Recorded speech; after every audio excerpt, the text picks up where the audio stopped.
Bonjour et bienvenue à Encyclique, un podcast où nous donnons notre vérité sur tout ce qui touche de près ou de très loin au vélo. Je suis Jonathan Desrois. Et moi, Benoît Simard. Encore cette semaine. Je m'appelle encore comme ça, et toi aussi. Aujourd'hui, on reçoit un habitué du podcast, pas parce qu'on l'a déjà reçu, mais parce que j'ai l'impression qu'on le mentionne environ un épisode sur deux. Selon sa propre description, il est directeur d'atelier dans 2 boutiques de vélos gatinoises, féru de bikepacking, enseignant de mécanique vélo et geek de la petite reine. Nous accueillons donc Carl Presso, alias Fork Sauce. Bienvenue. Bonjour. Bienvenue les encycliques. Ça fait plaisir de vous recevoir, monsieur. Merci. Fork Sauce, première question. Ça vient d'où? Fork Sauce, c'est assez simple. Mon ancien Instagram s'appelait Cycle Naturel. Ben oui, toi, c'est la sauce, mon gars, et nature. Cycle Naturel, puis au début en français, ça sonnait bien, puis c'est ça le nom de mon blog de voyage que j'avais avant. Pourquoi ça sonne bien? Dans le sens que tu pédales pas de cuissard? Ça sonne bien en français jusqu'à ce que tu connaisses l'expression anglaise qui est natural, like cycling au naturel. Puis là, Naturel, naturiste, quelques lettres de différence. L'histoire derrière ça, c'est que ma conjointe à l'époque était biologiste et j'étais mécanicien de vélo. Cobaye. Donc, j'étais mécanicien de vélo, donc cycle et naturel, biologiste, cycle naturel. Mais bon, les choses ont changé. Je me suis réapproprié le compte Instagram, puis je venais de finir un spaghetti. Puis j'ai regardé dans mon assiette, puis j'ai dit, fourchette. Puis il y a de la sauce à spaghetti, fait que ça va être fork sauce. Colin, une chance, c'était pas aux toilettes quand tu pensais à ça. Alors, tu vois, je regrette immédiatement d'avoir posé cette question. Bon, c'est tellement pas extraordinaire. Non, tu vois, je m'attendais à quelque chose de mieux.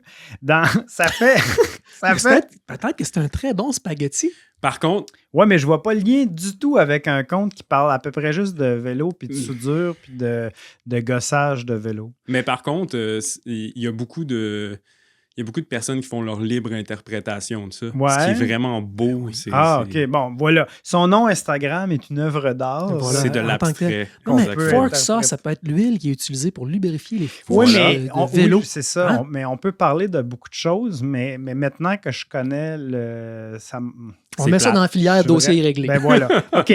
Carl, ça fait 20 ans que tu es dans le domaine cycliste. Ça a commencé par une pause des études que tu nous disais, qui s'est finalement continué jusqu'à aujourd'hui. Qu'est-ce que tu as fait pendant ces 20 ans-là qui a nécessité que tu ne retournes jamais aux études? De l'argent. Mais parce que l'industrie du vélo, l'argent rentre à côté. On fait de l'argent comme de la sauce. C'est le jet set total. Là. Mon Dieu.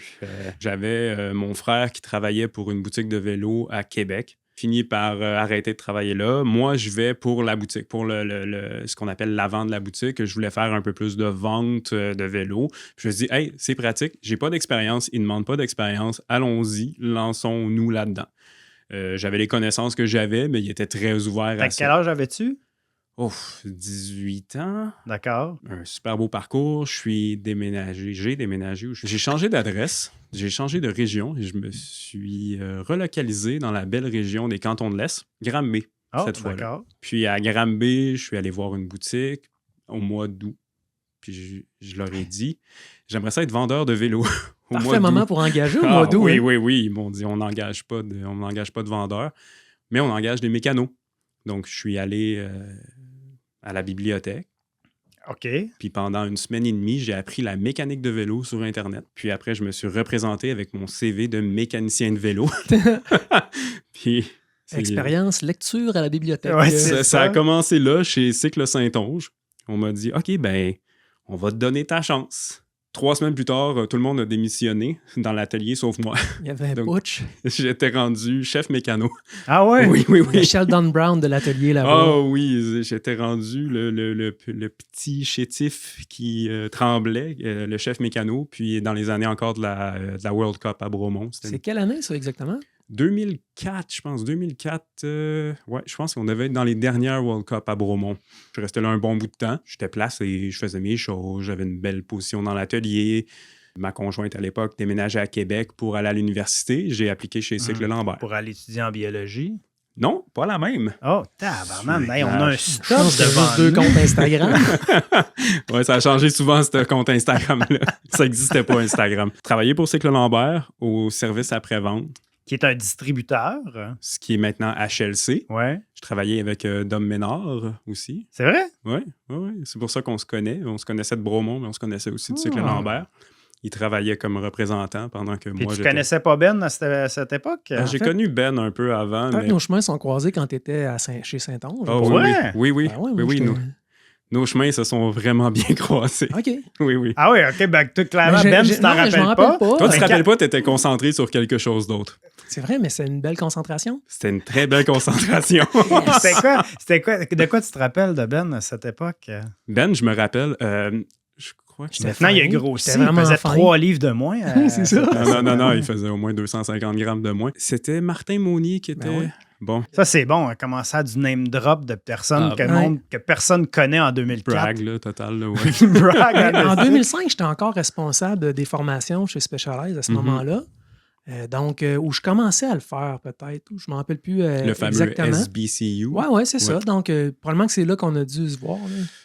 Là. T'avais un problème de tubeless, Ah. puis Ah, t'es ben, rentré dans le magasin. Le temps change. Hey, Puis, attends un peu, ça me dit peut-être quelque chose. il y avait dans ce temps-là, dans l'atelier, un miroir sans teint, dans le fond, une vitre. Puis, avec Martin à l'avant, puis il y avait William aussi qui était là. Ah oui, Will, ça, je me souviens C'est ça, plus de lui. William. J'ai eu à discuter plus avec lui dans le temps. Là. Effectivement. Puis là, ben, il y avait eu... vous essayiez. Il y avait vraiment la pompe. Il y avait beaucoup d'essais avec la pompe. Puis nous, dans l'atelier, ben, c'était une vitre sans teint. Donc, on te regardait. Puis on était comme, j'espère que ça va bien aller. Parce que moi, j'allais faire la course, genre. Oui. Ah, c'est Puis ça. t'étais dans l'intensité. OK. Donc, dans Qu'est-ce que tu l'intensité. veux dire qu'il était dans l'intensité? Dans l'intensité, faut pas être dans le jugement avec les gens qui vont faire de la course. Parce que les gens qui font de la course, ils se donnent à 100%. Ils sont dans le moment présent. Puis s'il y a quelque chose qui se met à mal marcher, Ah ouais. et... Mais ça, c'est Je m'en les années souviens où pas. tu coursais pour vrai, là, pas où Oui, tu... ben, 2005, c'est t'arrivais pas mal à- que j'arrête. Non, Ouais. j'étais encore pas Quand mal au top. Tu nous dans mes avais affaires. compté quand c'était à Bromont que tu avais coursé avec un fat bike dans une course de cross-country. Ça, c'était à Tremblant. Ça ça. Tremblant, bon. Des beaux moments. Non, mais dans ces époques-là, donc ça devait être la Coupe du Monde. Oui, c'était encore la Coupe du Qui Monde. était dans la boîte Mais toi, incroyable. tu faisais la Coupe du Monde. Ben, j'ai fait plusieurs événements de la Coupe du Monde. C'était ouvert au public. Ben non, mais j'étais assez bon pour ça. Les médailles de participation. Là. Ben oui, c'est ça. Non, mais donc j'ai fait plusieurs événements là, de C'était la un Coupe du Monde. tirage. Oui, c'est ça. Et c'était un événement, celle-là, je me souviens, parce qu'il n'y en a pas eu 1000 là, à Bromont, des Coupes du Monde, mais il pleuvait, c'était de la boîte. C'est un nouveau parcours qui Oui. venait de dessiner la semaine avant. Donc, on initiait le parcours. Et c'était boiteux comme incroyable. Donc, je devais être en train de monter un pneu, un Storm, D'où les changements de pneus. qui ouais. était un pneu peut-être de 1,75, qui était super étroit et tout petit, Fendre mais avec la des... boue. Oui, absolument. Puis ça avait sûrement porté fruit, puisque j'ai dû partir dans les 120e, puis j'ai terminé 50 quelques. Donc, monter 70 personnes dans une course de vélo, c'est un... Ah ouais. Ouais. Puis comment ça fait? Pourquoi tu pars 120? Est-ce que c'est ton... T'es classé ça dans le monde par rapport aux gens sur place? Ben oui, ça a un rapport avec le nombre de points que tu accumules, dans le fond, au courant de la saison. Puis là, c'était en début de saison, donc c'est tes points de la saison précédente. Puis tu sais, si moi, je me concentrais sur le circuit national, puis peut-être un peu aux États-Unis, moins mondial, là, nécessairement. Donc, j'ai peut-être moins de points que certains autres participants. Il y a plusieurs facteurs qui déterminent l'ordre de départ quand même, là, mais...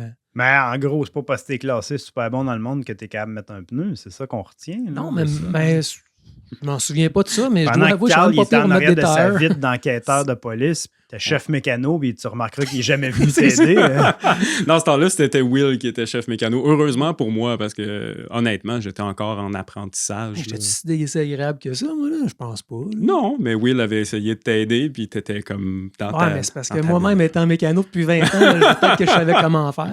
Exactement. Bon, Donc, après ça, tu travailles au... je sais pas si ça s'appelait le CNCB là, à l'époque, là, mais ça où s'appelait comme ça. Ah oui, déjà. Donc, le Centre national de cyclisme De cyclisme de à Bromont. Bromont. Ouais, je suis retourné dans les cantons de l'Est avant que le vélodrome soit à l'intérieur. Là. C'était... Mais t'es pas retourné, là? C'est après Granby ou t'as fait après Granby? T'es Donc, allé Granby, ailleurs?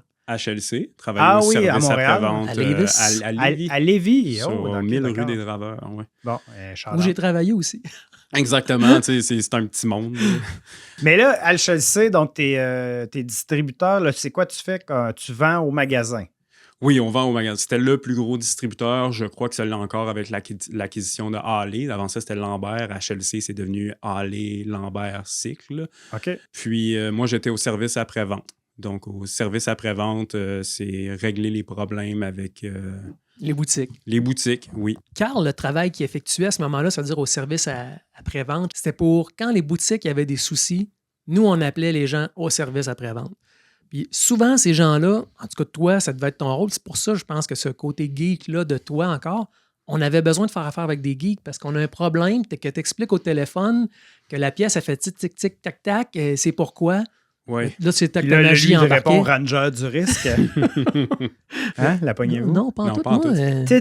Tic-tac, Ranger du risque. Oh my God. Tic-tac, Ranger du risque. là, là. Deux détectives en T'as quel paire âge? qui font l'affaire. pour Ça doit être quelque déjouer chose de comme les du sud fils des du animaux, Québec. mystères. Là. J'ai pas fini. Tic-tac.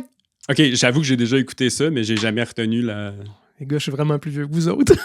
Hey, vas-y avec ta magie. Ah, la magie. Ben, ce qui arrive, c'est que justement, pour répondre à la question que tu... l'affirmation que tu as dit...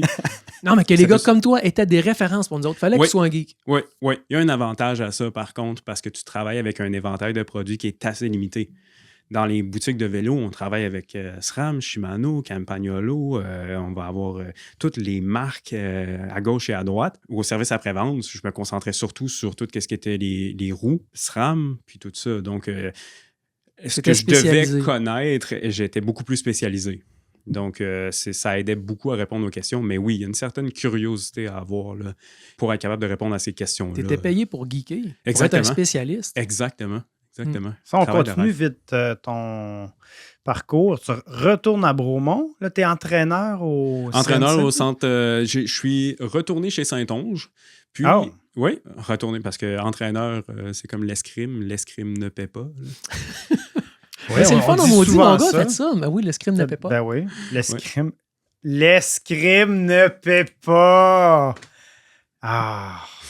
Moi, j'avais compris. Là. Oui. Ouais, hein. Ah, c'est Merci, bon. merci. C'était celle-là, je l'avais pogné, par J'aurais exemple. dû faire moins de tic puis plus de tac. Donc, entraîneur au Centre national de cyclisme de Bromont, puis pour le club Haute-Yamaska de vélo de montagne, puis en même temps travailler comme mécano, encore une fois, chez Saint-Onge pour un peu complimenter tout ça, parce que j'étais pas à temps plein au Centre national de cyclisme. Mais quand est-ce là? Parce que maintenant, tu habites à Gatineau, donc Ouais. est-ce que c'est après ça que tu files vers l'Outaouais? Oui, ben effectivement, j'ai rencontré... Les beautés de l'Outaouais. ouais, qui était de la France. Donc, Ah oui? Oui. Tabarnane, Carl, c'est une après l'autre. Merci de prendre ma vie pendant 20 ans puis de dire que c'est une après l'autre. Là. Bien sûr. Une après l'autre. On file taquin. Pendant 20 ans de temps. Oui, l'histoire est assez intéressante. C'est que je suis célibataire dans ce temps-là. Tout ce que je fais, c'est m'entraîner. Je m'entraîne. Je n'ai pas de course en particulier, mais je vis pour le sport. Coach au Centre national, je veux faire ça. Puis là, les gens, c'est en audio, évidemment, on ne voit pas, mais on comprend qu'aujourd'hui, tu t'entraînes beaucoup moins. Fait que... Dis Jonathan. Bon, regarde, oui. Mais je moi, te gâche que je te clenche. je te gâche que je te clenche. Ouais. Oui, effectivement, parce que les temps ralentissent, puis j'ai d'autres En passions. passant, c'est une joke qui te faisait, hein? Prends pas tout ça. Ouais, c'est ça. Je sais où Au t'as pied de dit. la bête. Mais non, effectivement, je m'entraîne beaucoup moins. Mais à cette époque-là, je courais de Granby jusqu'à Bromont, puis de Bromont jusqu'à Granby, je faisais des 30 km, puis après ça, j'allais faire une ride de vélo. Mais tu coursais aussi? Ou c'était non, juste pour le fun? Ouais. Ben, j'ai fait un peu de la course, mais c'est surtout pour être pertinent dans mon travail d'entraîneur aussi. Oui, parce que je faisais de tout, là. De la pump track, je faisais du mountain bike, du vélodrome. Comment c'est le vélodrome? Ça doit être demandant physiquement beaucoup avec l'énorme vitesse. Il y a un minimum. Le minimum, je crois que c'est autour de 15 km/h. Qu'est-ce que tu parles, Joe, dans le fond? C'est avec l'inclinaison de la piste dans les 40. virages? Non, mais je voulais 43 dire que degrés. la vitesse, c'est pas une petite vitesse facile à pédaler. Là. Quand tu pars, il faut quand même que tu as torque. Oui, les départs Pour sont te impressionnants, rendre. oui. Mais après ça, tu utilises la ouais. physique. Ouais. Parce que tu Monter, t'as pilote Monte, on descend dans l'apex, puis tout ça. Là. C'est 43 degrés. Là, donc, si on veut aller chercher de la As-tu vitesse, on peut déjà aller essayé de chercher. faire une course de ça? Ça doit être Certains, dur. certaines, mais je ne j'ai pas ça dans Puis Ben, le t'en as corps. fait? Moi, j'en ai fait, mais Ouais. l'anecdote, c'est que j'ai gagné toutes les courses que j'ai faites. Je n'ai pas fait beaucoup, là. Mais juste parce que je compétitionnais en vélo de montagne à cette époque-là. Puis en vélo de montagne, quand ça dit partez, tu pars. Oui. Tu n'attends pas T'es d'être sur le réchauffé, bloc, là. puis tu pars à bloc, puis le plus T'allais longtemps chercher possible. l'autre. C'est en plein C'était ça. en Donc, moi, je poursuite. partais. Alors que les gens qui étaient habitués à faire de la course de piste, ils allaient se regarder un peu, s'analyser, puis commencer à faire un tour pour se juger entre eux. Moi, j'étais déjà parti, ça fait longtemps. J'avais Fait que la ils se demandaient même, c'est quoi le clown il fait là-bas. Ben, ça marche une couple de fois. mais après C'est c'est ça, plus j'avais la même stratégie parce que Voilà. je faisais aussi beaucoup de vélo de montagne. Je me disais, ben, si ça dit go, ben go. C'est ça. Mais dans quelles circonstances? Que La t'avais poursuite. fait Je l'ai ça? fait pour l'entraînement. Ah. C'est vraiment une belle...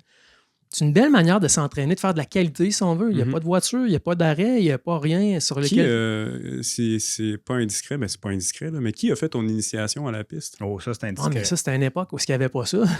Il y avait, non, mais qui t'a dit, bon, mais embarque sur la piste, Il puis n'y on avait va pas voir. ça dans ce temps-là. C'est comment? Ok. Il y avait une piste. Moi, j'ai travaillé chez Louis Garneau à l'époque. Oui, Il y en avait c'est une vrai. à Saint-Augustin. Ben ah ouais, on s'en va faire du bicycle. Tu sais, Oui, c'était puis un c'était peu ça, privé, là. c'était magnifique. Hein? J'ai même fait celle-là à Bromont, à l'endroit d'avant. Ah ouais? Et là, maintenant qu'elle est détruite, on se promenait dessus en vélo de montagne. C'est pas le top, là, mais tu sais, c'était ouvert quasiment. Je veux dire, c'était pas surveillé. Je suis comme assez c'est loin aujourd'hui. maintenant pour pas qu'il appelle la police. Moi aussi, Ouais, je l'ai c'est fait en ça, vélo merci. de montagne. Là. Venez pas m'arrêter, je vous prie, mais tu sais, donc ça fait. C'est ça. Ça J'ai fait fait, longtemps, mais c'est une belle façon de s'entraîner, de faire de la qualité. Mon initiation, je l'ai fait avec Eric Vandenheim. Mhm. Il y a une voix qui porte beaucoup. Oui, quand même. Donc, quand il dit monte, descend, accélère, c'est comme. T'as l'impression de l'avoir dans un écouteur, puis c'est comme go, go, go, go. Ouais. Il peut être à 150 pieds de toi. Puis il Lui, va c'était dire, un entraîneur de ça. Hein? oui, c'est lui-même lui qui était Entraîneur au de cyclisme, cœur. ça. Il est encore là? Oui, c'est lui il a été entraîneur de Lynn Bessette. C'est Mhm. c'est lui qui était au cœur du vélodrome Ah de oui? Montréal. Oh, hein? Ouais. Quand? En 76? Ben, lui et son frère, ils ont été très impliqués dans cette piste-là. Mhm. Là. Quel âge a-t-il s'il est impliqué en 76? Il faudrait lui demander en l'invitant. là. Ouais. Mais oui, c'est un vieux de la vieille, si on peut se permettre l'expression. là. OK. Là, une Française t'invite à déménager à Gatineau? Ben, on discute. Puis Elle en avait à ton pain baguette. Ah. Ça Elle suffit! va écouter Ça cet suffit! épisode-là. Je suis comme mort, là, mais c'est correct. Coupe ça au montage. Mais non, dans le fond, elle me dit deux choses. Oui. La première, c'est je suis pas sûr des relations à distance. Ah. Ce qui est normal, là. C'est quand même assez loin. La deuxième, c'est dans 1 an, je pars 6 mois en Europe. OK, qu'est-ce que tu vas faire? Ben, du vélo de route. Moi, dans ce temps-là, j'étais comme toujours sur mon vélo. Je suis comme, ben, si ça marche, peux-tu venir? Puis, comme, oui. Donc, je déménage en Outaouais. Je travaille pendant 1 an pour une boutique de vélo locale. Puis après, on s'en va en Europe. Puis on a fait 6 mois de vélo là-bas, qui n'était pas du vélo de Oh, route. t'es allé. Je m'attendais pas à cette, Ouais, hein? à cette chute. Fait que t'as fait 6 mois. Est-ce que c'était ton baptême du cyclotourisme? Oui. Ben, oui et non. J'ai fait les États-Unis un peu avant, puis un peu de voyage local. C'était mon baptême du cyclotourisme dans le sens de moi, personnellement, mon contact avec le cyclotourisme, c'était chez Cycle Saint-Onge, quand il y avait des messieurs dans la mi-cinquantaine qui arrivaient avec leurs Brooks en siège banane. Dis-le, puis- des hippies. Des hippies. Oui, avec des maillots trop grands, puis Délavés. délavés, puis c'est ça, des cuissards qui étaient noirs, puis là, ils sont rendus mauves. Pour moi, ça me parlait pas du tout, moi, cette scène-là. L'Europe, ça a été merveilleux.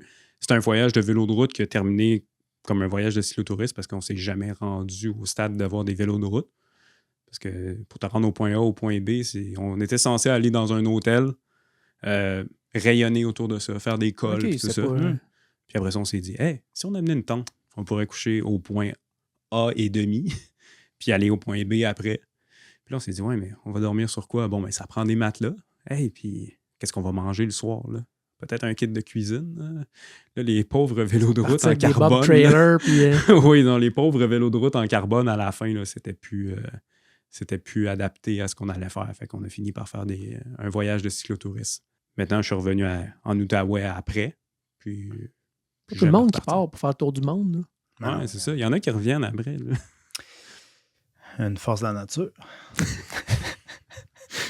mais là, c'est parce que je veux qu'on parle de ton travail actuel, mais là, je sais plus, on est rendu où là, dans ces années-là par rapport à ton retour d'Europe, par rapport à ton harem. Merci beaucoup, merci. Voyage en Europe, de retour ici. Ma mission, c'est de me partir une entreprise de mécanique mobile. Ah! Okay. Ça, c'est quelle année, là? 2015. OK. Donc, à la fin 2015, je me dis, bon, je vais travailler pour le gouvernement, puis je vais avoir sur le côté mon entreprise mobile. Sur le côté, tu veux dire en même temps, mais... En même temps. Non, mais déjà, ça fait une dizaine d'années que tu évolues dans le monde du vélo. Tu sais que c'est ta passion. Puis exactement. Ça, là, t'en manges. Puis... Donc, je me dirige vers là. J'ai acheté le camion. Je me dis... Oh, wow! OK, tu l'as fait, ça. Là. Tu n'as pas juste pensé. Là. Oui. J'ai acheté le camion. Je suis allé... je travaillais un peu aussi pour une autre boutique d'un de mes amis à Ottawa. Puis, j'ai eu besoin d'emprunter un outil pour une roue Mavic. Les R2R, les fameux... rim to rim, les rayons en carbone. C'est rare que je suis complètement écarté niveau technique, mais on dirait que je suis pas à game. Je suis allé chercher l'outil à la shop. Et, OK. Et là, on vient de pogner. Ouais. Comment ça s'appelait ton camion? Tu as des noms funky pour tes comptes Instagram, mais pour tes entreprises, ça va j'ai encore une pile de cartes d'affaires. C'était un mélange de noms Dutch et tout ça. Ça s'appelait Van Cycle. OK. Donc, Van Cycle, Van Cycle. Donc, j'en venais de l'Europe, j'étais un peu hippie artiste. Van parce que t'avais un camion. Bon concept. Van Cycle, ouais, c'est ça. Ouais, donc, c'est bon. Le nom est libre si vous voulez le prendre à tout le monde. Pas dû dire ça. Ah oui, t'avais le camion, t'as acheté les outils, c'est un méchant commitment, ça. Oui, c'est un gros commitment. Ça paye le gouvernement? Ouais, non, je travaillais pas au gouvernement. Je m'étais beaucoup inspiré de Cycle B dans ce temps-là. Ouais. Puis j'avais le même type de camion puis tout ça. Puis je suis allé emprunter l'outil au centre du vélo La Shop. Puis... Ils t'ont pas laissé repartir? Ils m'ont dit « Hey, tu veux-tu juste travailler comme des fois? Tu arrives quand tu veux, tu pars quand tu veux, c'est comme toi, comme tu veux. » En dedans ou dans le stationnement, dans ton camion? En dedans. Non. Le camion est encore dans la cour à cette époque-là. Mais chez moi. Puis là... Fait que tu n'as jamais fait ton Van Cycle? Exactement. OK. Exactement. T'avais même pas commencé. J'avais même pas commencé. Il manque un outil pour ma roue. Je vais aller chercher ça. Le truc a arrêté là. Puis, that's it. exactement. Ça a juste arrêté là. Aïe. Mais c'était tellement une belle opportunité. C'est que je suis allé là. Les gars me connaissaient pas. J'avais aucune idée. J'arrivais de l'Outaouais. Ils savaient pas j'étais qui. C'est facile pour quelqu'un de dire « moi, je suis le meilleur mécano du monde. » Puis tu vends ta salade. Puis j'ai reconnu dans mon milieu. Tu avais déjà une expérience quand même. Oui, là, mais personne n'était pas pertinent. Mais pourquoi tu dis que tu arrives de l'Outaouais, la shop? C'est là que tu travailles maintenant. Non, pas l'Outaouais, désolé. J'arrive des cantons de l'Est. OK. Puis là, finalement, ils t'ont embauché là, puis c'est là que tu es depuis quasiment 10 ans? Depuis quasiment 10 ans, c'est ça. Ils ont dit, ils me connaissaient pas, je commence à travailler, ils me regardent, une semaine plus tard, ils disent « Non, tu vas pas aller travailler au gouvernement puis ton camion, ce talent-là. » Ils connaissaient pas le camion. C'est qu'une année plus tard, ils sont comme hey, « On devrait avoir un camion de livraison. » Je dis hey, « Je connais un gars. » Mais non, c'est pas vrai. Il est encore dans ta cour. Oui. Avec 53 km au compteur. Ah non, il était pas neuf là, parce que ces camions-là sont jamais neufs. Là. C'est des bons camions pure later. Là. Donc, je dis hey, j'en ai un, je vais vous le montrer. Je suis allé le porter, puis ils l'ont acheté. Puis j'ai fait bon, c'était ça. En tout cas, je sais pas, Ben, si tu le sais un peu, là, mais à chaque année, il y a comme un nouveau bike qui est le même bike que l'année d'avant, mais qui a ajouté des affaires funky, là, comme tu avais un vieux... C'est quoi ton Specialized AWOL que tu avais coupé en deux, puis que tu as mis des couplers pour que tu puisses le mettre dans une valise. C'est vrai, tu m'en as parlé de ça. Mais ça, c'est pas nécessaire. Non, mais gars, c'est ce que vous aviez dit dans un épisode précédent. L'entièreté du podcast n'est pas nécessaire non plus, là, mais... Oui, les fameux Z-couplers, parce que je cherchais une solution à un problème que j'avais, qui était d'amener mon vélo dans une boîte plus petite. Ben, qui est en réalité pas un problème, parce qu'une boîte de vélo existe. Oui, mais... Oui, mais je suis quelqu'un de curieux dans la vie. Ben, c'est plus ça, je Ouais, crois. c'est de savoir si je peux le faire plus que la nécessité de le faire. Ouais. Donc, quand j'ai vu mon AWOL, puis malheureusement, j'ai un ami à moi qui est fabricateur de cadres, Flansburghium pour le nommer, qui fait beaucoup plus d'unicycles que de cadres de vélo. C'est moins compliqué, il y a moins de tubes. Ouais, Il y a moins de roues, c'est assez facile aussi. moins Les de dérailleurs. transmissions aussi. Ben, il y a quand même des transmissions, mais plus simples.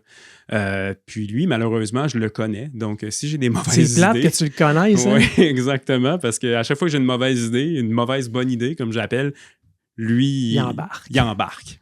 Ouais, c'est quand même... faut que tu aies confiance. Tu as un vélo qui marche bien, puis juste pour essayer, tu le coupes en deux pour voir si tu es capable de mettre d'autres trucs pour essayer de le couper. Puis il était super slick, là, ce vélo-là a eu plusieurs itérations. C'est le même vélo que j'ai pris pour l'Europe. C'est exactement le même vélo que j'ai pris pour l'Europe. Ah ouais? C'est un modèle pour les non-initiés, ce vélo est un vélo constitué d'acier. Oui. Donc, peut-être un petit peu plus facile à remodifier par la suite. Est-ce que c'était le premier vélo de gravel? Oui. On peut quasiment dire ça. Oui, parce c'était que très le avant-gardiste pour une compagnie, une grande compagnie. Non, ça dépend. Bon, ça dépend. La Sequoia, peut-être. Oui. Sequoia avait pas des pneus le larges. Tricross. Le Tricross. Le Tricross, qui était leur vélo de cyclocross à l'époque, avec un tube plat sur le dessus pour le mettre. Mais les gens l'achetaient, puis ils étaient comme... Oui, mais je veux pas faire du cyclocross, je veux juste faire... Non, personne ne fait du cyclocross. Non, personne. Il y a juste pas vrai. Personnes. 6 fois champion provincial.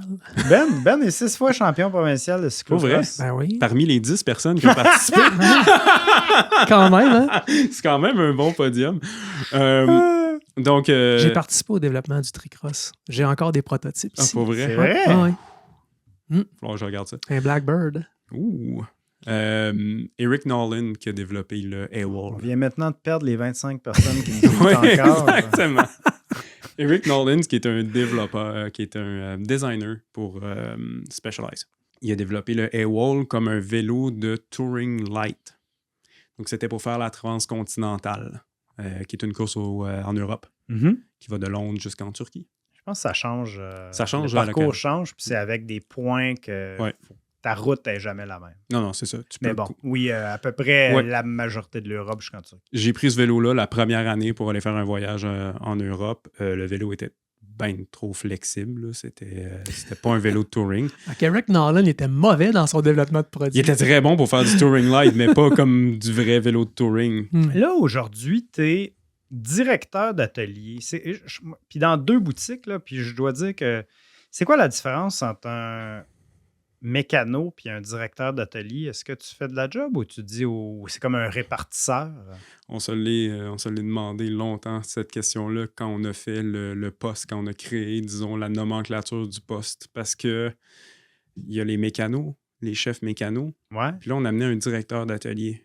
Avec 2 boutiques, on voulait qu'il y ait quelqu'un qui fasse une coordination entre les deux, puis qui ait une vue d'ensemble un peu plus haute sur les 2 boutiques. C'est où les 2? C'est la shop? C'est à quel endroit? La shop qui est à Gatineau, puis Greg Christie's à Chelsea, qui est au cœur du village de Chelsea. Donc, directeur d'atelier, fait que tu te promènes entre les 2? La boutique de Chelsea est beaucoup plus petite, donc elle opère avec un personnel qui est un peu plus réduit. C'est vraiment les gens qui vont aller vers le parc de la Gatineau. C'est à l'entrée du parc. C'est ça, c'est l'entrée du parc. L'idée d'avoir la boutique à Chelsea, c'est d'avoir les gens qui vont aller faire du ski de fond et d'avoir les gens qui vont aller faire du vélo dans le parc de la Gatineau, mais il manque quelque chose, quoi que ce soit. C'est un peu comme une porte d'accès au parc de la Gatineau. Donc, la boutique à Chelsea roule un peu plus à petit personnel, un service qui est très rapide. Tandis que la boutique à Gatineau, c'est l'usine. C'est la grosse qui tourne très, très, très vite. Donc, mon bureau est plus à Gatineau.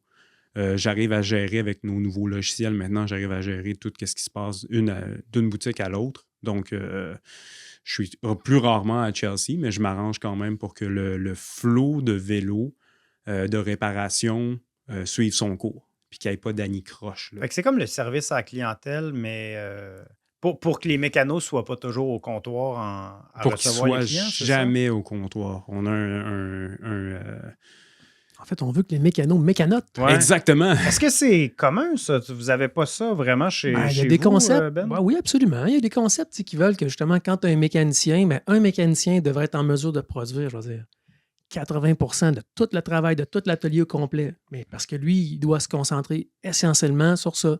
Alors, j'imagine, Carl, peut-être comme ça marche dans ta boutique, mais il y a des gens qui font l'évaluation de qu'est-ce qu'il y aura à faire. Ils préparent le travail pour que le mécano, lui, change les pièces, il change les câbles, puis c'est une chaîne de production, là, c'est pas... C'est quelque chose qui est arrivé dans les années de 10 à 20, là, dans le fond, 2010 à 2020, quelque chose qui a été implémenté dans beaucoup de boutiques. Le fameux, mot français, mais aviseur technique, là, le fameux service writer en anglais. C'est quelque chose qu'on a vu de plus en plus parce qu'avant ça, chaque mécano allait à l'avant. Il y avait le client qui arrivait, bon, hey, je vais aller le prendre celui-là, je vais l'écrire, je vais écrire son tag de réparation. Ou au contraire, tout le monde allait se cacher. Oui, effectivement. Mais là, l'avantage, c'est que les gens que c'est pas leur force de faire ça peuvent aller se cacher. Puis, celui que c'est sa force d'avoir de l'entre-gens, de savoir comment parler au client. De vendre un service. De vendre un service, il fait ça à temps plein. Donc, lui va faire l'accueil client, va rentrer le vélo. Les mécanos peuvent seulement se concentrer à faire leur travail qui est de faire de la mécanique. OK. Toi, est-ce qu'il y en a des clients, Carl? Tu vas rentrer, puis tu te baisses la tête, puis tu te dis « Ah, pas lui. » Nous autres, il n'y en a pas comme ça chez nous. Non, Ben, il n'y en a pas. Non, il dit qu'il n'y en a pas. Il y a des clients avec des besoins plus particuliers qui demandent un peu plus de doigté et de finesse. Mais c'est pas... tout le monde a un problème à régler ou tout le monde cherche une solution, puis on est là pour la donner. Là. C'est sharp réponse. Oui, hein, 20 ans d'expérience. T'enseignes aussi la mécanique, mais ça me surprenait. Tu disais que tu enseignais pour une commission scolaire. Fait que c'est au niveau du secondaire. Non. C'est un programme d'études collégiales, professionnelles. Non, c'est un AEP. AEP, attestation d'études professionnelles. C'est quoi la différence entre AEP? C'est moins long qu'un DEP. Hein? Absolument. C'est limité, puis il y a beaucoup de stages en entreprise parce que c'est quelque chose de plus manuel habituellement. Plus des métiers qui vont demander d'être en présentiel. Donc, on a une portion éducation et une portion en boutique en stage. À Montréal, il y a Technocycle qui enseigne la mécanique. Est-ce que c'est un peu la même chose, mais au niveau public? Ou Technocycle, c'est que c'est pas nécessairement pour en faire une carrière? Je crois que c'est ça. C'est que l'offre est différente. L'AEP est vraiment pour les mécaniciens qui veulent en faire une carrière. C'est un programme du gouvernement. Exactement. Là, ils vont donner des subventions. Ça fait combien de temps que ça existe, ça? 3 ans. Oh. Ça fait 2 ans que c'est donné en Outaouais. Okay. C'est intéressant que tu parles de ce programme-là. Il y en a eu qui ont essayé de développer ça aussi dans la région là, de Montréal, là, nécessairement parce qu'il y a un bassin de population là-bas aussi qui pourrait le... Mais moi, j'ai une question un peu pour toi. Comme tu es impliqué là-dedans en plus, tu sais, je dirais, toi, ton cursus d'apprentissage, c'est fait dans une bibliothèque, là. Mais non, mais traditionnellement, le métier, parce que c'est un métier de mécanicien de vélo, c'est quelque chose qu'on apprenait avec un mentor, quelqu'un qui va nous montrer comment faire. Là, maintenant, tu as YouTube, tu as toutes sortes d'endroits où tu peux aller chercher de l'information technique. Puis, je veux dire, moi, j'ai commencé avec mon frère, on démontait des vélos, nos vélos, puis là, jusqu'à temps qu'on pognait un mur puis qu'on brisait la patente. Aller remonter à Granby, puis... oui, dans l'atelier. Devant l'atelier. Sérieusement, on apprenait à le faire nous-mêmes. Je veux dire, alors, il y a un certain côté traditionnel là-dedans. Oui. D'essayer de mettre une formation professionnelle, c'est louable, mais comment tu vois ça? Tu as les deux chapeaux en plus. Tu engages des gens dans un atelier, puis ils t'en forment de l'autre côté. Mm-hmm. Il y a un avantage à ça dans un sens que je peux dénicher des talents. Mais là, ça, c'est parce que toi, tu peux le faire. Mettons, moi qui ai un peu un rôle semblable au tien dans nos boutiques, d'engager des gens, je suis pas là pendant leur formation pour voir, lui, c'est une bonne, on va le garder. Elle est bonne, on va vraiment la mettre de côté, puis on va l'engager par la suite. D'où les stages. OK. D'où les stages. Ça permet vraiment de déterminer, d'avoir un peu un droit de regard, étant donné que le stage est rémunéré. Cette année, il était rémunéré à 100% même. Ça nous permettait de dire, cette personne-là fit bien avec notre boutique ou cette personne-là est peut-être un peu plus dans un autre vibe. On pouvait faire des rotations justement de stagiaires. Donc, ils pouvaient, eux, aller voir plusieurs types de magasins de vélo, plusieurs expériences de travail. Donc, où est-ce que j'en viens avec ça, par contre, c'est que la formation professionnelle, c'est comme un cours de cuisine. Je vais te montrer comment cuisiner, je vais te montrer comment te servir des outils, mais il faut que tu saches que je ne vais pas te montrer toutes les recettes. Donc, c'est à toi, après ça, de développer ces connaissances-là sur des produits plus spécifiques. Ben, j'aime ton image vraiment là, par rapport à ça, parce qu'encore là, l'expérience que j'en ai eue jusqu'à maintenant, c'est que ça ne va pas faire en sorte que ça va être des individus nécessairement qui vont être bons. Mhm. J'ai vraiment, Puis la technologie change d'année en année très rapidement. ça, il faut se garder aussi. à jour, par exemple. Ça, c'est encore Et là, des c'est fois, une elle revient en responsabilité arrière. aussi. Ben, non, c'était juste... Dans Les le sens, vélos de piste il reviennent à la essaye mode. des trucs de biopace ou il essaye un dérailleur qui est à l'envers, tu sais, que quand tu dévisses ta vis, puis On là, ne il monte réinvente ou pas il la roue. descend. Ou c'est ça, Non, le low dans le normal sens est top que- normal. Shimano a toujours le brevet pour BioPace en passant pour les plateaux ovales. Fait qu'à chaque fois qu'une compagnie décide de Plateau faire un ovale n'égale pas BioPace. Non, mais ovale égale Ouais, plateau Wolf Tooth ovale. en font Ouais. des Donc, ovales. Shimano a toujours ce brevet-là. Ah, ouais, c'est vrai. Donc, à chaque fois qu'il y a quelqu'un qui fait un plateau ovale, Il paye, Shimano. C'est la loi de la business. Moi, je ne sais pas si vous saviez, j'avais travaillé comme mécano. Hein, non? Ben oui, c'est vrai, chez Intersport avec Denis Ouais, puis François. et François. Que tu Ok. connais. Mais d'ailleurs, François, c'est lui qui... moi, il m'avait surnommé le projet parce que je m'étais dit, j'étais bon à l'école, hein, puis je m'étais dit, bon, ben, il faudrait que je fasse d'autres choses pendant l'été. Je vais aller travailler de mes mains. Donc, puis là, je me suis dit, ça va être bon, je vais apprendre de quoi. Mais ils m'ont appelé le projet parce que j'avais tout à apprendre. Je ne connaissais rien. Puis même quand ils me le montraient une fois, je ne veux pas dire que je l'avais appris encore. Puis, mais je me souviens d'une fois où, parce que Ben, tu parlais d'apprendre, tu sais, avoir un mentor. Puis François, Ouais, il faut choisir ses mentors. François m'avait Ah. dit, aujourd'hui, je vais te montrer comment déploter une fourche. Fait que tu vois, tu dévisses D'où ici. tes jeux de mots douteux? Non, mais il dit, Déploter. tu dévisses ici, tu déplotes la fourche, là, tu la nettoies, là, tu replotes la fourche, tu revisses, voilà. Tu vois, moi, pas besoin d'aller prendre des cours de mécanique pour Fait que déploter une voilà. fourche. Et voilà. Et voilà. Mais Beau moment. Est-ce que toi, tu apprends à tes étudiants, Carl, à reploter, déploter une fourche? j'utilise le bon lexique, là, par contre, mais l'installation et désinstallation, là, mais il y a tellement de nouvelles technologies, il y a tellement de nouvelles façons de faire.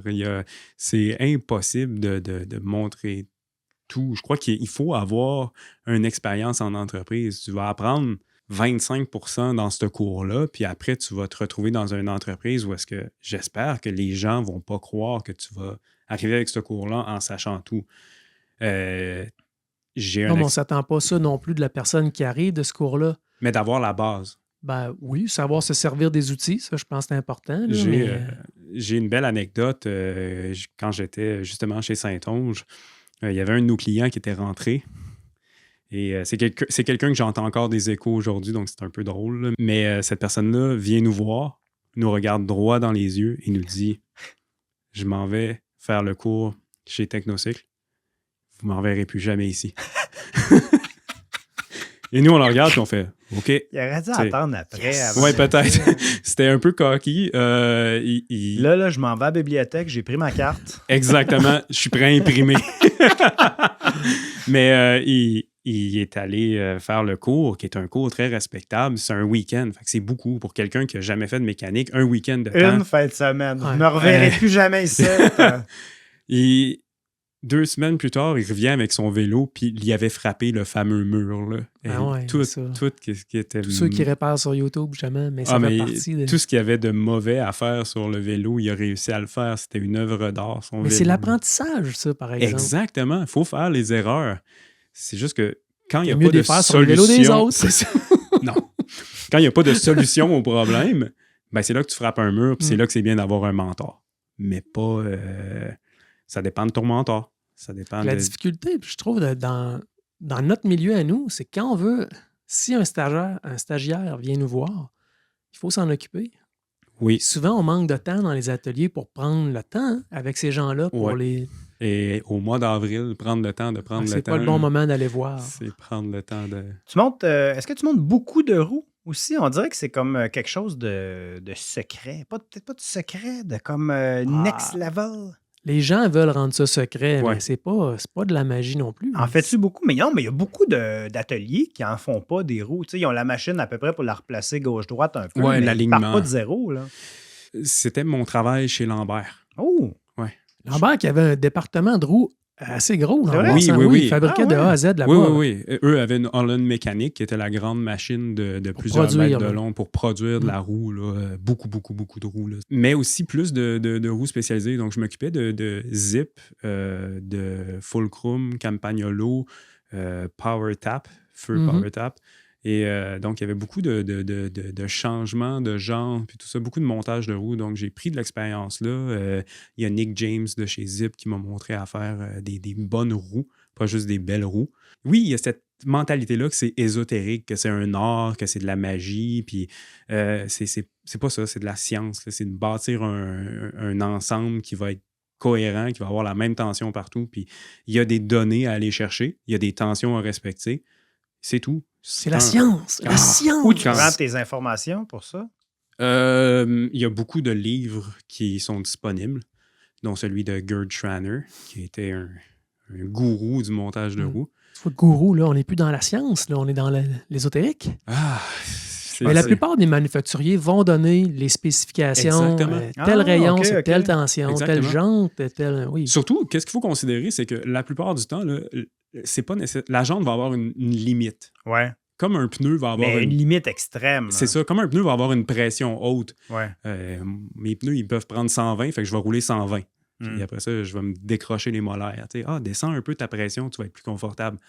Les roues, les jantes, ils vont donner les limites extrêmes. Les moyeux vont donner les limites extrêmes, mais les rayons eux-mêmes, c'est eux qui déterminent la tension. Donc, si Ouais. tu as un 1.8, tu vas mettre une tension. Si tu as un 2, tu vas mettre une tension. Mais Après à ça, la base, là, je pense l'histoire de la magie, là, c'est parce que qu'est-ce qui est vrai, c'est que au départ, il faut que ce soit bien assemblé avec ces bonnes tensions-là. C'est ça qui va faire qu'une roue va durer longtemps. Ouais. Donc, tu sais, c'est plus ça. Là. C'est pas, si tu prends pas le temps de bien faire le départ, ben, elle sera jamais belle ta roue. Tu sais, ça, c'est ouais, clair. j'aime tellement pas l'expression là. Mon mécanicien, c'est un magicien. Là. Si c'est un magicien, c'est que c'est un tour de magie. Personne ne sait comment ça marche, ça tient encore. C'est un peu MacGyver. Puis, Alors, l'art dans ça, c'est vraiment de prendre le temps de bien le faire pour commencer. exactement. Puis là, ça va faire des produits durables. là. Mais le montage de roues, c'est quelque chose qui est plus rare parce que ça c'est toujours vu comme C'est du temps. l'étape avancée de la mécanique. Mhm. Le fin doigté puis tout ça. Là. Donc, c'est peut-être pour ça que les gens en montent un peu moins. Là. Je te parlais récemment de gossage de vélo. Ben, tu es un tripeux d'équipement. Là. Qu'est-ce qui te fait triper en ce moment en termes de projet ou de nouvel équipement que tu installes ou que tu regardes? Ça fait depuis Eurobike en 2015 que je veux du pignon.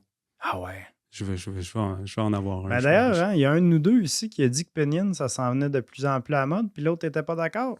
Fait que Ben, Ça peut être à la mode, mais ça va demeurer marginal. Ça, Non, ça on se reste dans nos démocratise, camps. On mais reste- c'est très. Voilà. Ouais. Il y a beaucoup. Ah! C'est beaucoup de petits fabricants. C'est comme le fat bike.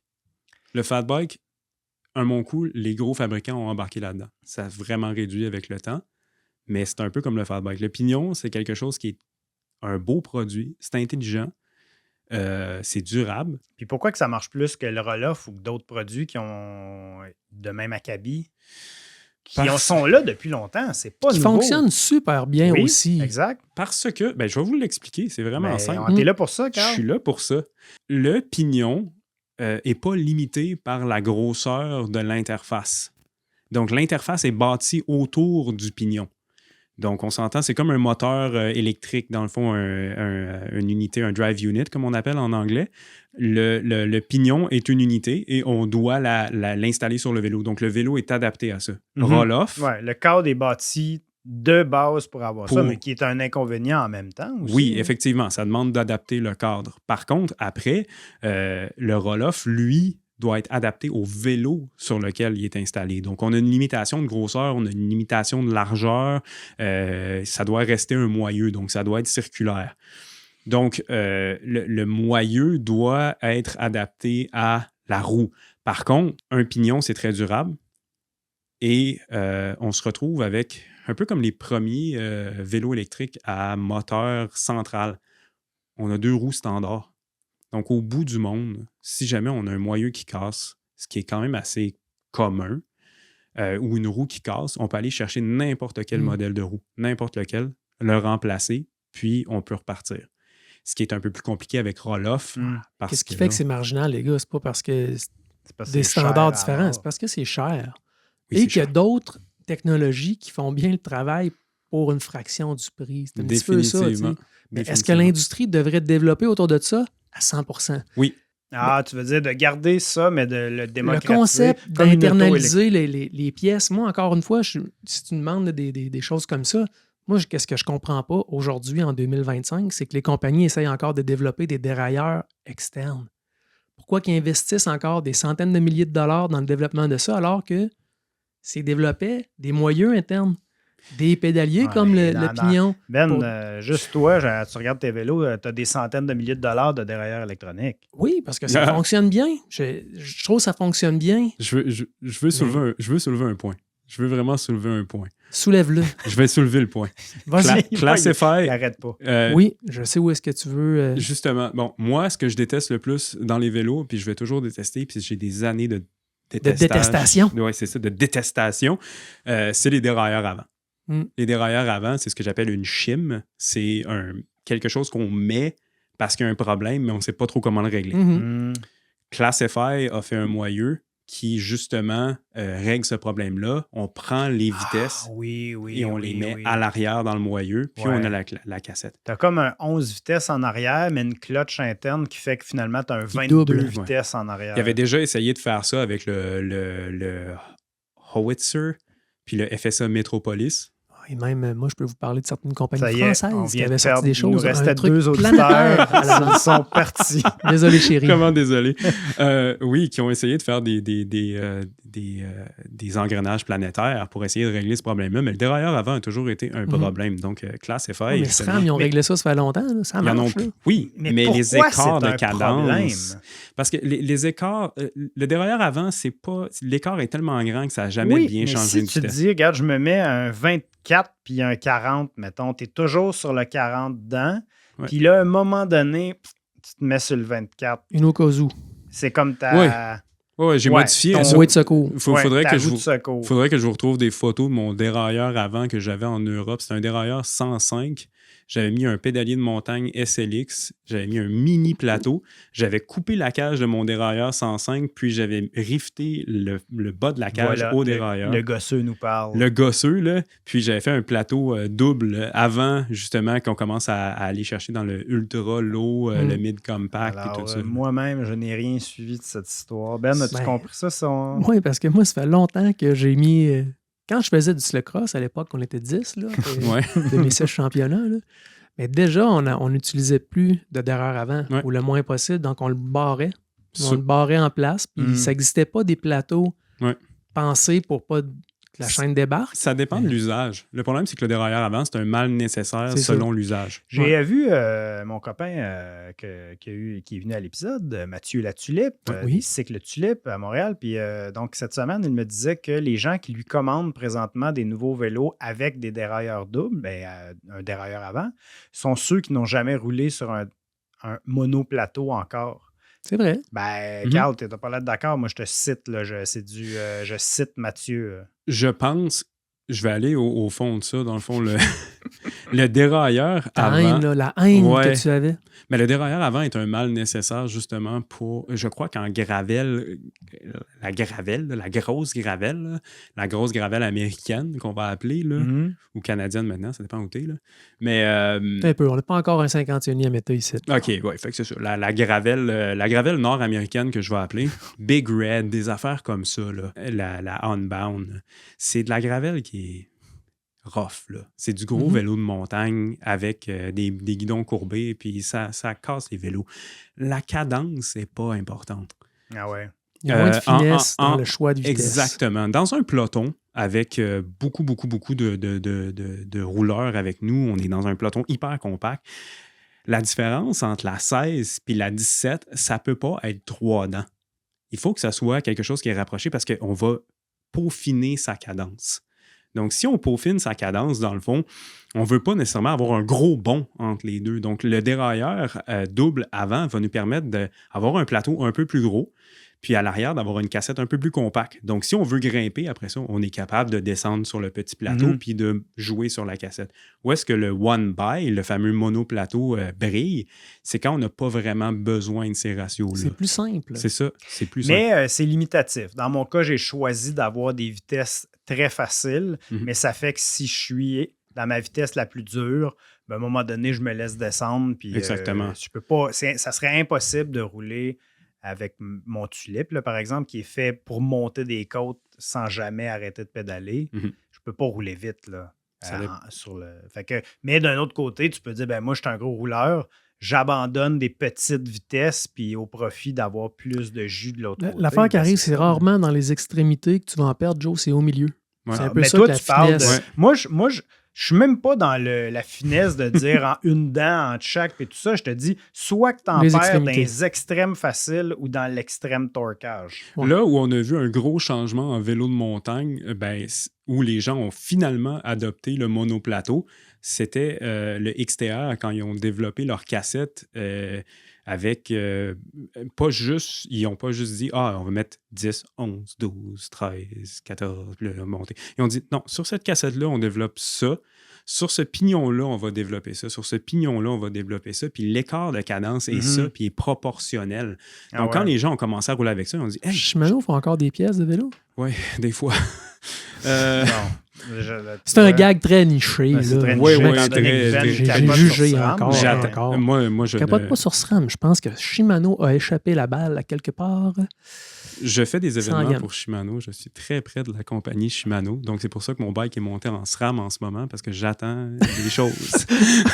Wow! J'attends quelque chose. Ben J'attends oui. que ça s'en vienne. Mais bon, si je pouvais me débarrasser des câbles, n'importe quel câble sur tous les vélos, je serais heureux. Moi, je vais vous dire, vous me Encore demandez. là, ça dépend, Carl. Si tu pars en voyage et que tu as juste un dérailleur électronique puis ta batterie, pour n'importe quelle raison, que tu perds ton chargeur, ben là, Parlons-en. tu es un single speed pour 3000 km. Parlons-en. Ben, parlons-en. Parle. On va rentrer là-dedans. Dis-le. Dis-nous tout. Mon opinion en 2025, c'est que la grosse technologie qui doit se développer, c'est pas d'éliminer les dérailleurs, c'est pas de faire quelque chose de différent, c'est de faire qu'est-ce qu'on fait dans le haut de gamme puis de le démocratiser jusqu'au bas de gamme. Mais ça, c'est en train d'arriver. Aujourd'hui, tu as un le vélo Apex. à 3000 $ Oui. avec des dérailleurs Électronique. électroniques. Oui, donc Non, encore plus bas que ça.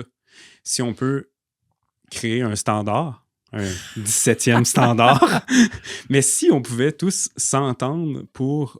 Ils ont même pas, les compagnies n'ont même pas besoin de s'entendre entre eux. Shimano peuvent faire leurs choses, puis SRAM peuvent faire leurs choses, mais si les deux peuvent démocratiser le dérailleur électronique, le mettre sur un standard qui est égal, ça va être la même chose que les gens disaient avant dans le touring. Pars pas avec des 29 pouces, il faut que tu partes avec du 26 pour trouver les bons pneus. Ouais. Au bout du monde, tu vas la trouver, la batterie AXS, tu vas trouver la batterie Shimano que tu as besoin, hypothétique. Mais Joe, ici, il voyage dans des pays qui finissent par des temps et des noms assez compliqués. Perds là. pas ton chargeur. Ben oui, mais ça fait bien des choses à charger à un moment donné. Oui, Ça, c'est vrai. Notre Le vie casque. est entourée de batteries. là. le casque de Specialized avec le senseur NG. Moi, je pensais que ça servait à transporter des batteries, justement. Non, ça m'a fait... J'ai dû mettre mon coup avant de partir faire une ride, j'ai dû mettre mon casque à jour. Puis là, j'ai fait « Wow, OK. On est rendu là. Ça, c'est quoi l'objectif du casque électronique? » Angulaire Si- et si tu GeForce. tombes, Ouais. Non, ça l'appelle. Il y a un si tu détecteur de mouvement, Ouais. un Ah, capteur ben, de mouvement qui fait que Moi, si je tu l'ai as une essayé, chute, ça, puis il n'est jamais parti. Tu l'as vraiment essayé, OK. Belle expérience. Oui, il y a beaucoup de choses Mais électroniques. ça appelle les il y a un services accéléromètre, d'urgence? puis ça va communiquer avec le téléphone, qui communique ensuite. Maintenant, tu as ça dans tous les GPS. Oui, Ouais, effectivement. c'est C'est ça. Le GPS va le déterminer lui-même. Tu as inventé une solution à un problème qui n'existe pas. Ouais. Si tu Mais- tombes à part ton vélo, puis que c'est une ton place vélo pour reste transporter une batterie. droit, puis tu tombes à part de ton vélo, ben là, le casque Oui. fait tout ça. Fait que toi, Carl, les changements de vitesse au cadre, là, ou bien au bout des les bar end shifters, là, tu capotes pas là-dessus, toi?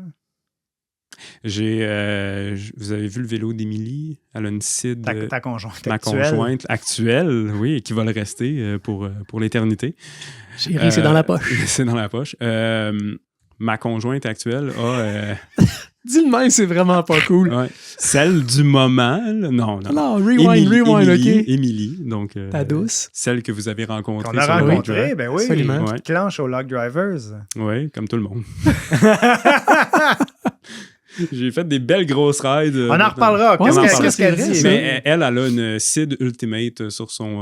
une fourche à suspension de cross-country. Très légère. Très légère, qu'elle utilise sur la World Cup, sur son vélo de bikepacking. Il y a un lockout à câble dessus, puis je ne savais pas comment l'activer. Donc, j'avais justement un levier de vitesse au bout du guidon.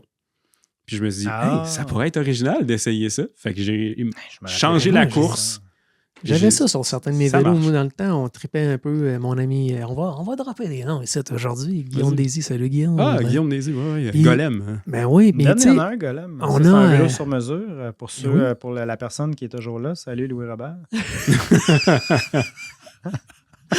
hey Sacha, salut Sacha. Salut, Sacha. Hey, pour vrai, j'ai déjà eu un levier de changement de vitesse au bout du... Ça marche pas, ça va mal. Même qu'ils avaient inventé des gogos pour pouvoir les mettre sur tes leviers de frein.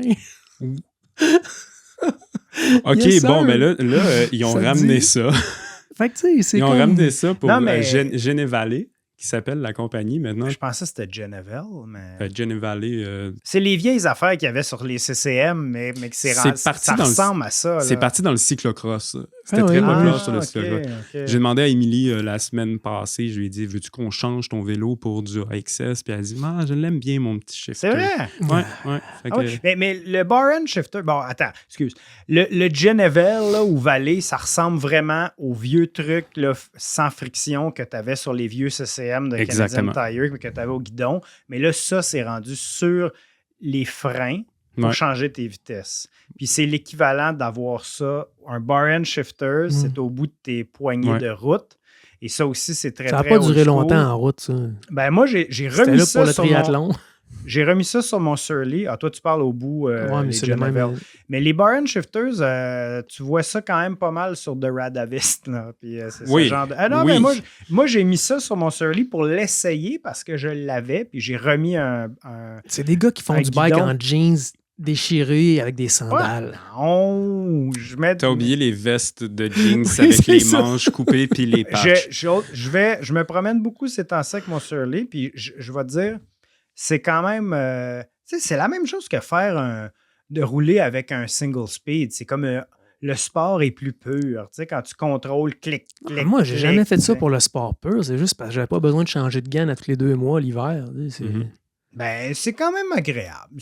Mais je me dis, partir très longtemps avec ça, l'idée, c'est que ça brise jamais. Mais ça fonctionne. Ça marche très bien. Ou tu sais, il y a la version sans friction là, que tu peux avoir. Crème, j'ai un 8 vitesses, je veux mettre ça sur un 11 vitesses, tu peux changer, C'est quoi, ça si marche mettons quand tu même. partais pour ton tour du monde et que tu avais Non. très peur, là, tu Ben, pourrais mettre ça dans ton oui, sac oui. avec un dérailleur. Ah, Je suis Sauve si ta tu as vie. très peur, mais l'inconvénient de ça, c'est que vu que c'est un peu plus compliqué à changer, parce que là, tu bouges ta main, il faut aller au bout, puis tu peux pas changer les deux en même temps, forcément. Là, tu peux pas bouger tes deux mains en même temps dans une descente, par exemple. Tu peux, mais je vais pas être Ben, là. c'est ça. peux. Puis après, changer, bon, là, tu changes moins tes vitesses, fait que tu finis par être peut-être 30% du temps, Mhm. pas vraiment dans la vitesse que tu aimerais être. Tu participes, ben, t'es pas plus que tu participes à l'organisation du Bikepacking Summit. à la fin du mois de mai. Donc, 23, 24, 25 mai. Le Bikepacking Summit, c'est un événement qui va où il y a des conférences des gens qui sont très impliqués dans la scène du bikepacking, que ce soit la course ou que ce soit le plaisir. Puis, s'il y a des ateliers, il y a des gens qui c'est dans le fond, c'est de prendre ces gens-là qui sont dans une solitude. Ce bikepacking, souvent, on est seul, on a 2-3 amis, on s'en va faire des voyages. On est capable de reprendre tous ces gens-là qui, nécessairement, des fois, ne se parlent pas tout le temps, puis de les mettre au même endroit pour qu'ils puissent communiquer avec eux puis interchanger. Là. À Wakefield, Qui est un endroit magnifique qui est un pour endroit... faire du vélo sur gravier, donc bikepacking, Mon Dieu, cyclotourisme. exactement. C'est le point central en Outaouais. C'est un sommet qui est anglophone. donc qui est un peu plus généraliste au niveau du Canada. Et on a eu quelques conférences en français. J'espère que ça va se faire encore dans le futur, mais je pense que le but est un peu plus au niveau du Canadian Shield. Oui. Ben, qui justement, ça précède le départ pour le... Pour le fameux Canadian Shield. Ça, tu as dit c'était combien de kilomètres? Tout dépendamment. Il y a 250, 450, 650, je crois, puis jusqu'à 1000 quelques kilomètres. Ça va jusque dans la région ici, là. Ben, d'ailleurs, si les gens veulent un autre podcast encore plus spécialisé en bikepacking, on peut écouter celui de Chris. De Chris Panaski, qu'on a souvent fait des podcasts ensemble, le fameux Bikepack Adventure, qui est son bébé. Presque 200, plus de 200 épisodes maintenant. Grosse C'est de expérience. l'ultra-distance des podcasts. Oui. Bon point, mon Ben. Dans mon dernier sujet, Carl, que Oui. je voulais aborder avec toi, on avait l'ultra-distance. Et puis, ça nous ramène au début à où on s'est connus, je crois. C'était à la Log Drivers World, ce qu'on a fait, toi, Ben et moi. Nous, on avait des sacoches. Pourtant, on a très bien performé. Vous n'avez pas fait le parc de la Gatineau. Non, ben, on a fait le demi. Pas cette On a fois-là. fait le demi-parcours parce que, tu sais, on dit, garde, quand on avait compris c'était quoi, puis... Nous, on visait le FKT. Hein. On l'a eu. Ben oui. On l'a eu. Bon, alors, mais toi, Carl, tu l'as fait plusieurs fois. Tu t'es essayé plusieurs fois. Oui. L'as-tu déjà terminé? Excellente question. Qui est une question qui est très, très pertinente. Merci. Non, je ne l'ai jamais terminé. Tu l'as jamais terminé, Non. mais alors, puis Benoît, lui, à un moment donné, tu pourras en parler, mais c'est que pendant combien d'années qu'à un moment donné, à chaque jour de l'année, tu t'es dit, je ne ferai jamais le même itinéraire 2 fois? Mais C'est pendant j'ai fait ça un an, pendant 2 au moins ans? 3 ans. 3 puis ans de temps. Ça, c'est comme un peu ma fierté locale laurentienne. C'est que je pense qu'il y a 1000 façons ici de trouver des nouveaux chemins ou des nouvelles façons de faire un même parcours. Puis on l'a fait, la première partie, en tout cas, nous autres, on l'a fait. Là, on a fait la moitié au complet. Des On vrais a fait la moitié au complet, Des vrais de toi vrais. puis moi. Puis c'est magnifique. Vraiment, c'était super beau. Sharbot Lake, on s'est baigné en chess, Joe puis moi ensemble. C'était des beaux moments. Mais, je veux dire, qu'est-ce qui t'intéresse tant que ça de refaire tout le temps la même boucle? Tu sais, un peu comme Joe disait, moi, je sais que perso, qu'est-ce que j'aime là-dedans, puis je n'exige pas ça des autres, mais tu sais, c'est de découvrir des parcours différents, puis où est-ce que tu habites, mon gars? Il y a 1000 places. Là, qu'est-ce qui t'attire de Qu'est-ce qui m'attire de ça? J'ai fait cette valse? dans l'ultra, j'ai commencé dans l'ultra à faire des très grandes distances. C'est quoi ça? Mettons, l'ultra-distance? 60. Des 800. C'est ce qui m'allumait beaucoup. J'étais très... pendant la pandémie, il n'y avait rien que ça à faire. Il n'y avait pas d'événement. Donc, de l'ultra, c'était un peu... tout le monde faisait de l'ultra. La BT 700, je suis allé avec Chris, justement. La pour Butter aller faire. Tart. La Ah, Butter ça, nous Tart. autres. Ouais. Puis... Triple Crown. Puis, ouais, Triple Crown, il m'en manque juste une pour pas les finir tous les 3. J'ai commencé la Butter Tart 2 fois. Je ne l'ai pas terminé 2 fois non plus. On part vers la fin le prochain coup, puis rejoins-toi excellent au dans milieu. ça. Je suis excellent Non, mais pour... pourquoi Est-ce que c'est parce que t'aimerais aimer ça, mais que dans le fond, tu commences, puis là, t'es dans la misère totale, puis tu réalises à chaque fois, coudonc, j'haïs ça, moi, finalement, faire ça? C'est qu'il y a 2 raisons. Il y a 2 raisons pourquoi j'abandonne ces 2 choses-là. La première, c'est que dans les premières Butter Tart, c'était de la course. Puis de la course, là, demande à n'importe qui a déjà fait de la course. Quand ça va pas au milieu de la course, ben t'arrêtes. C'est pas, t'es pas équipé pour ça. Le log driver... C'est au milieu, rends-toi à la fin, Batèche. T'es au milieu. Oui, mais au milieu, c'est 400 km plus tard. C'était un peu loin. Non, la première année, sur la BT 700, j'ai roulé 509 km, puis je trouvais que c'était quand même assez bien comme distance. C'était ma plus grosse distance à vie roulée en une fois. Ah ouais, quand même. Ouais. 509 km, c'était une solide. Les autres années, j'étais pas seul, j'étais accompagné. Émilie et moi, on l'a fait. La première année, elle s'est blessée au 35e kilomètre, puis elle a quand même continué. Donc, chapeau. Moi, j'ai commencé à avoir des problèmes de cou à la KNP, qui n'était pas inondée cette année-là. Donc, je me suis blessé au cou. Donc, on est dit, hey, on lève le pied, là, puis je pense qu'on trouve un plan B. Là. les autres années, c'est un peu ça. La chaleur. La dernière année, je me suis fait mordre par une araignée. J'arrivais pas à trouver c'était quoi. Disons que rendu là, on est comme, OK, l'expérience qu'on veut avoir, c'est le fun. Puis là, on n'en a plus. Pourquoi je vais recommencer la Log Driver? Parce que, elle passe juste en face de chez moi, littéralement, l'autre bord de la rue. Ça, c'est le danger, mon gars. Tu vas arrêter. Oui, mais non, il faut qu'il se rende au départ. Rendu là, je suis pas loin de me rendre. Fait que c'est comme, OK, c'est correct, on n'a pas besoin d'arrêter. Mais, elle passe en avant de chez moi, puis il y a quelque chose de je trouve, tu dis, découvrir des nouveaux paysages. Moi, je trouve qu'il y a quelque chose d'extraordinaire à... C'est pour ça que je veux le conseiller aux gens de le refaire, puis de le refaire, puis de le refaire, parce que je trouve qu'il y a quelque chose d'extraordinaire de se rendre au point où tu as arrêté, puis de juste mettre 3 autres coups de pédale, puis de dire, hey, je suis rendu plus loin. Cette année, j'ai réussi à me rendre plus loin, puis si je fais un autre 100 km, tant mieux. Mais si je fais un autre 25 mètres, ben ça sera ça. Mais un jour, je vais la terminer. Mais à chaque fois que je passe ce point-là, ça m'est arrivé aussi sur la BT 700. Dès que je passe ce point-là, j'ai comme ce sentiment-là de dire, hey, OK, cette année, ça va juste un petit peu mieux. Tu as grandi un peu. Puis je découvre un peu plus. Fait que oui, je grandis là-dedans. Puis je trouve que c'est bien. Puis si tu veux, je te prête mon tandem. Puis... Non, Émilie, elle va te driver ça. Elle. Non, du tandem, j'en ai déjà fait avec ceux du CNBC, dans le fond, de l'équipe canadienne de tandem, avec les Calfee à 55 km/h, avec très rapide. C'en est un vélo de montagne, mon gars. Tu peux vraiment faire... Peut-être. Mais c'était juste moi qui avais plus de plaisir, mais justement, je retrouve ce plaisir-là à me rendre juste un petit peu plus loin à chaque année. Là. Fait que j'encourage les gens à ne pas abandonner. Mais s'ils abandonnent, ben, recommence l'année d'après. Tu vas vivre encore pour pas mal de temps. Fais-le, amuse-toi. Puis si ça te plaît pas, si tu veux pas le refaire, fais-le pas. Quand j'ai rencontré Émilie, les questions qu'elle me posait, c'était sur l'ultra-endurance. Je venais juste de finir la BT 700. Puis là, ben, ça va être un peu rated R. Là. Mais j'étais dans la douche chez moi quelques jours après avoir fait le BT 700. Ça chauffe encore un peu. Là. 500 km, tu sais, comme 500 km dans le derrière, là, qu'ils disent. Là. Puis j'étais pas super confortable sur ma selle à la fin, ce qui est pas mal normal. Mais je suis dans la douche, puis je me lave, puis je dis, j'ai quelque chose qui est collé sur mon derrière. Et là, je tire, et désolé pour les cœurs sensibles, mais c'était un bout de peau. J'avais eu une ampoule sur le derrière.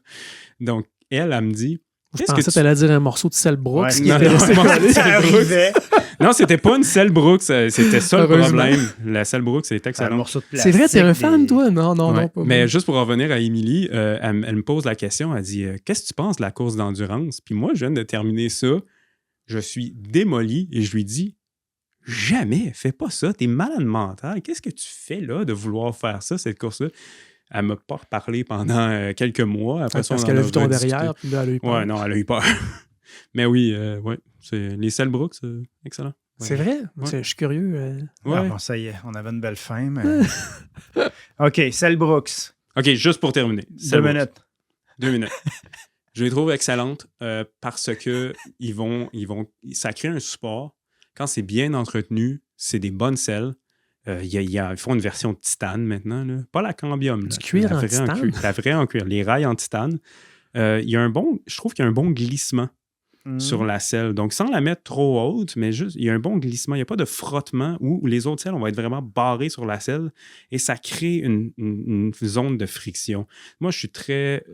j'ai été élevé dans le monde du vélo par Andy Pruitt, là, donc, Body Geometry. Name drop.